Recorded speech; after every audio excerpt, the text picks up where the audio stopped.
Hello friends, welcome back to my channel. তো আজকে আবারও চলে এসেছি আমি একটা রেসিপি নিয়ে।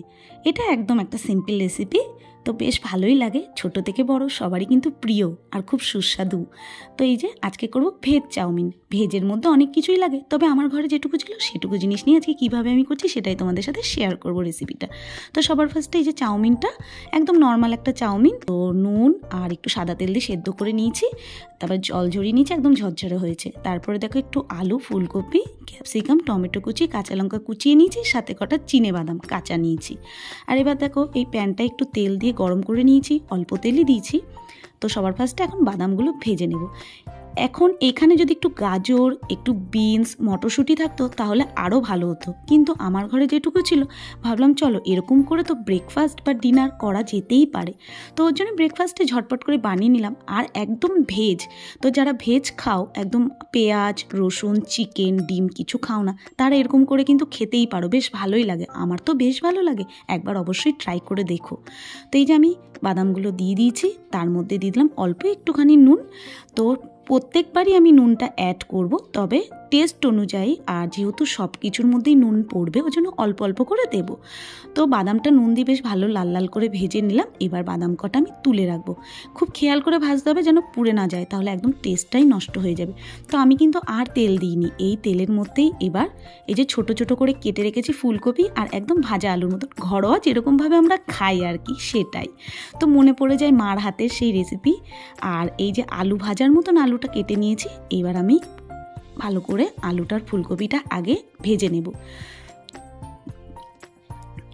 তো এর মধ্যে এখন দিয়ে দেব একটু নুন আর একটু দেব হলুদ, যাতে কালারটা একটু চেঞ্জ হয়। অনেকেই সাদা পছন্দ করো, তো যারা সাদা পছন্দ করো তাদের আর হলুদটা দিতে হবে না, কিন্তু আমি হলুদটা দিলাম কেন, এবার কালারটা দেখবে কেমন হয়ে যায়, পুরো অন্যরকম কালারটা হয়ে যাবে। দেখো হলুদ দেওয়ার সাথে সাথে কালারটা কিন্তু একদম অন্যরকম হয়ে গেছে। আমি কিন্তু বেশি হলুদ দিইনি, আবার বেশি হলুদ দিলে না হলুদের গন্ধ হয়ে যায়, দেখতেও বাজে লাগে। তো আমি একদম অল্প হলুদ দিয়েছি যাতে কালারটা একটু সুন্দর আসে। আর এবার ক্যাপসিকাম আর টমেটোটাও দিয়ে দিলাম, ফুলকপি আর আলুটা একটু ভাজা হয়েছে। আর এখানে যদি এখন গাজর আর মটরশুঁটি, বিনস থাকতো তবে ভালো হতো, একই সাথে দিয়ে দিতাম। এবার এদেরকে একটু ঢাকা দিয়ে রাখবো। কাঁচা লঙ্কা কুচিগুলোও কিন্তু আমি দিয়ে দিয়েছি।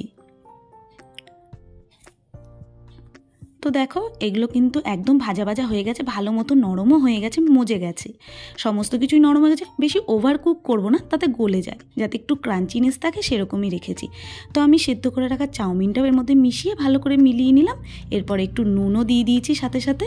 আর এটা কিন্তু আনহেলদি না, আমি কোনো সস অ্যাড করব না, কিচ্ছু না। তো একটু গোলমরিচ গুঁড়ো দিয়ে দিলাম আর একবার নাড়িয়ে চাড়িয়ে নিলাম। ব্যাস, আমার গরমা গরম শীতের ভেজ চাউমিন একদম রেডি সকালের ব্রেকফাস্ট করার জন্য। এই শীতে রোদে পিঠ দিয়ে বসে এরকম ব্রেকফাস্ট করতে কার না ভালো লাগে বলো তো। ওপর দিয়ে চিনেবাদামগুলো ছিটিয়ে দিয়েছি, ভাজা চিনেবাদাম।